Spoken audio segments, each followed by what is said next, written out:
मलिया लगावै फुलवरिया मालिनी फुलवा सिंचै मालिनी फुलवा सिंचैयो बहिनी बरिसक कन्हैया मालिनी संगवा बेहसै मालिनी संगवा बेहसैयो बहिनी बरिसक कन्हैया मालिनी संगवा बेहसै मालिनी संगवा बेहसैयो कान्हा छोड़ी देत अपनी रनियावा हमई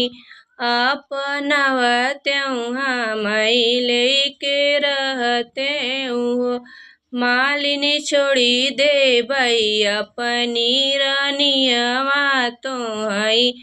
अपनउबै तोहई लेके रहबै।